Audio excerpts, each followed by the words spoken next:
somehow managed to survive despite the collapse of the building. And the remarkable discovery was made 2 days later. Again, reporting 5 firefighters said to have just been pulled out alive.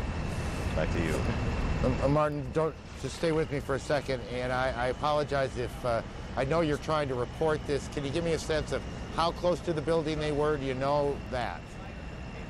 No, I don't know specifically. Obviously, they would have been among those that responded sometime after either the first crash or the second, right, but before the building collapsed. The exact location in reference to the building is also hard to ascertain simply because the geography down there is so remarkably different than it was 2 days before. And have the people you've been talking to been able to give you any indication of how much rubble was around this SUV, how deeply these 5 New York firefighters were buried? No, they have not. Again, this information is just sort of rippling out from ground zero. I understand. It is clear, we have been told that there were no survivors that were above ground, that they had been carefully checking through with cadaver dogs. Perhaps the fact that these people were sealed inside a car could have made a difference, or inside a vehicle, or perhaps the fact that they may truly have been buried. We don't know how deep, Aaron.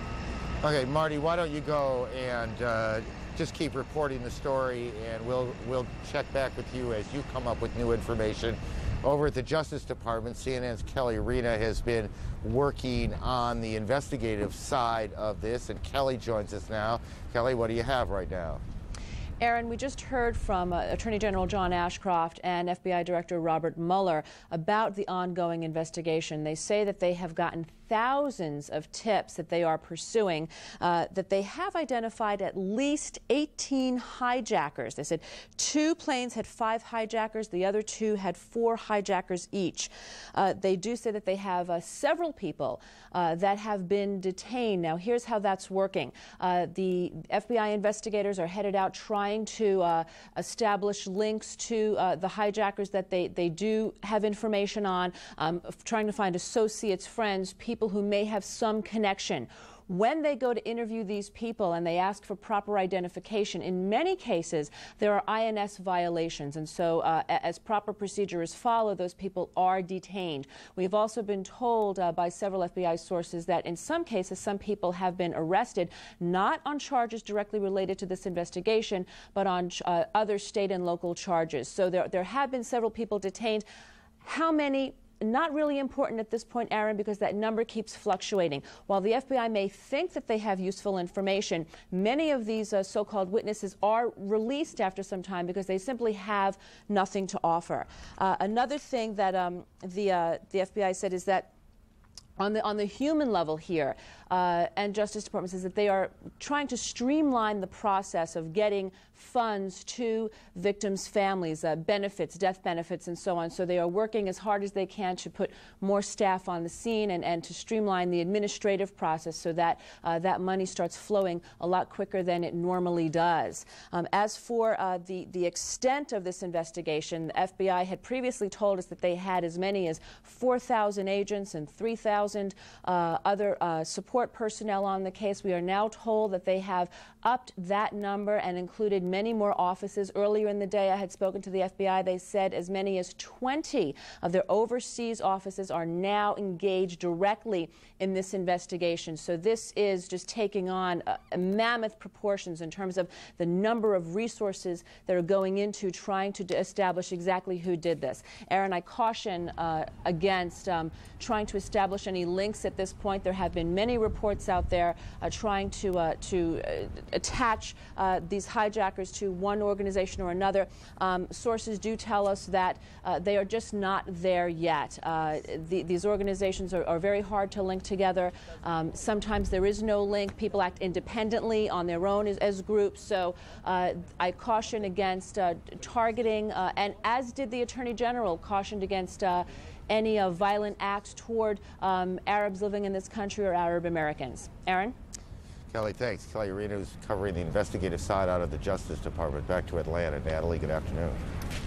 Aaron, we thank you. As we get word that airports are beginning to reopen in this country, we have pictures right here. This is the first international flight that has now landed back in the United States since the terrorist attack. This is an Alitalia flight that has just arrived in from Canada with more than 100 people aboard, people who have been stranded in Canada, holed up there until they received word that this airplane could take off and land in the United States. The first airliner that has landed back since this attack. And as you can imagine, more airplanes are beginning to take off as more airports adhere to new, stricter safety guidelines. For more on that story, let's go to our correspondent Miles O'Brien, who joins us here in the studio. Miles. Natalie, I don't know if we're going to see the picture of those people disembarking from that aircraft, but I suspect a few of them might kiss the ground now that they have arrived back in the United States. I've heard tales. I have, for example, a member of my family who's a flight attendant for Delta.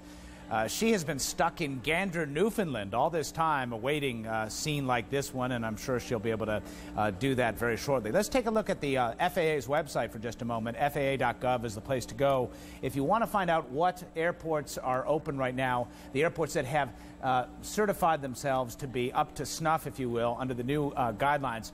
A bunch of airports here, a lot of smaller sized ones. I'm not going to go through them all. I've underlined some of the biggies. Atlanta, of course, is a big one. Buffalo, BWI, Baltimore, Washington, Cleveland. EWR is Newark Airport, IAD, Dulles Airport. Some of these we've been telling you about, but just to confirm it, JFK, of course, is John F. Kennedy Airport. LaGuardia open. MCO is Orlando. That's a big airport. Memphis is big. That's Federal Express country, and that's important that that's open. Miami, St. Louis, and Tampa. But notable for being not on this list, Boston, BOS, not on there still. DCA, that's Reagan National Airport. DFW, huge airport, of course, Dallas-Fort Worth. ORD is O'Hare Airport, busiest airport in the world. Denver, not on the list as well. LAX. Los Angeles, still shut down. SFO, San Francisco, also one of the intended destinations of those high-deck flight, not open as well. Detroit, DTW, big hub for Northwest Airlines, is not open. SEA, Seattle.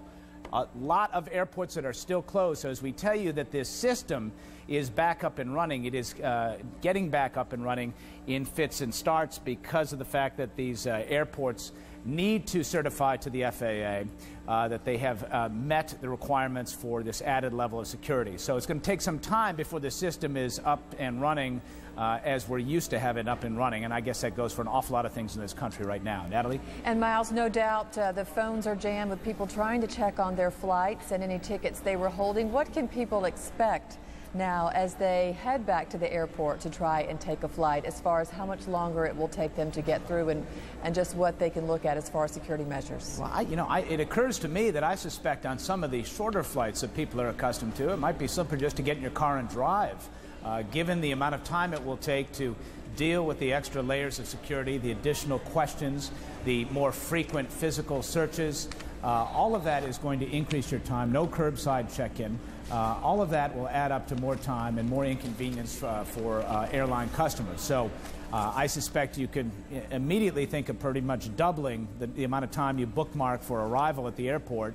And that obviously has a ripple effect. That might make many people decide to get in a car. And certainly these airlines dealing with what appears to be a softening economy, potentially maybe a recession we've been talking about, this couldn't come at a worse time for them. Absolutely. Let's switch tracks just for a moment, Miles. You've been reporting on the Pennsylvania airliner crash, and we have just heard today that debris from that crash has been located miles and miles away from the crash scene. What can you tell us about that? Well, I had a feeling you might ask me about that. So let me just bring up this flight track, if you will. This is based on FAA radar data, and this is the flight of United Airlines Flight 93, which all the way up until it got to Cleveland appeared to be on its way to San Francisco, SFO, and then took this very, very sudden turn here. The transponder went off and made its way toward the Baltimore-Washington area, but ultimately, as we know, crashed here. Now, what happened? We haven't been able to determine, but we have a little bit of circumstantial evidence. First of all, yesterday we discovered that the passengers on board the plane, through phone calls to their families, had made the decision based on the knowledge that other planes had been hijacked, and they knew that one of the planes had gone into the World Trade Center. In a sense, they knew they were destined for something along those lines, made the decision to try to attack the hijackers. Now, we don't know exactly what happened next. We do know it did crash into that rural field, and we also know today that there is another debris field between 2 and 6 miles to the north of that crash site. What does that mean? That means something fell off the airplane before it crashed. There's no question about that. What could have caused that? Perhaps a small explosion might have caused a piece of the aircraft to fall off. The people who were on the plane who called their family members said that the 3 hijackers had a red box which they say contained a bomb. We don't know that for a fact, but that is one possibility. Another possibility is there was some sort of struggle on that plane which caused the plane to go into some very steep and rapid bank maneuver, which would have increased the G-forces, or the load on the wings, for example, might have caused an engine to fall off if it was that much of a rapid type of maneuver. And one other thought comes to mind. If I were a passenger on that flight and I wanted to thwart the effort of a hijacker to reach a destination which you might fear it might be headed, what I would do is I would open up an emergency door. Rapid decompression of that airplane would not make it to its destination. This is all in the level of speculation, but these are 3 areas to think about and look at as they continue to look in that debris field, and now this second debris field 2 to 6 miles away. Natalie? Miles, thank you. And again, the Attorney General Ashcroft saying they believe the black box will be found from that location today. And of course, we have these incredible cell phone calls, as we've heard loved ones calling their family from that plane to tell them what kind of situation they are in. We do want to make one clarification. We did have pictures of the first international flight landing back in the United States at Los Angeles International. Miles reporting that that airport was not open yet. So we're not sure if that airport is open to outbound traffic, but we can confirm that one flight has landed back there today. Luke? The most astonishing news in the past few minutes is the discovery of rescue people, firefighters, New York firefighters, found alive in the rubble alongside the collapsed debris of building number 1 of the World Trade Center. The 5 were discovered inside a sport utility vehicle that had been parked there. They have been pulled from the rubble and been taken to, we believe, St. Vincent's Hospital. We are parked outside there to at least verify they're at that hospital, be able to follow the progress of their survival. And we're hearing not only about stories of survival today, but of the heroism involved in this attack on the United States, including the fact that Thomas Burnett, who placed 4 telephone calls to his wife from that plane that Miles O'Brien was just telling you about, saying that he and others were going to attempt to do something.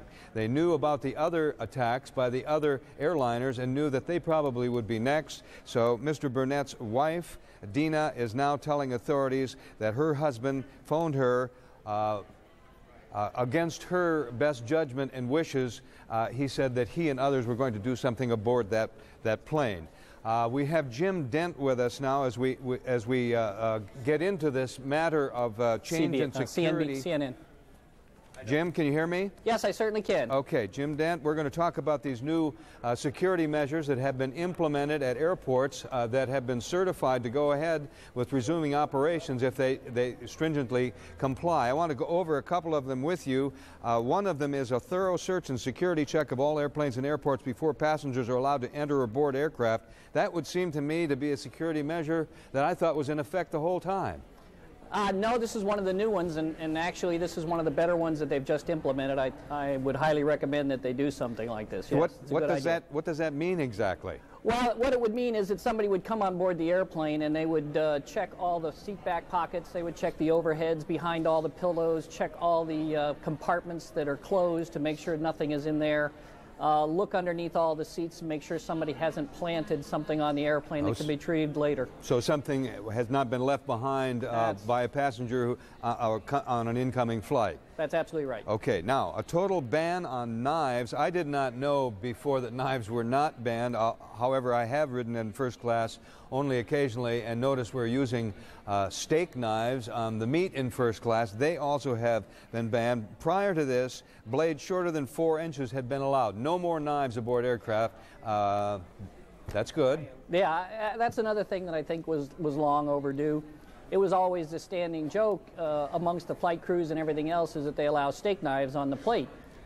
We never quite understood that, but it's one of those things that I think is a good idea, especially in light of what's happened. Of course, we know from the evidence that's been gathered so far that these hijackers used box cutters and razor blades embedded in plastic, as I understand it.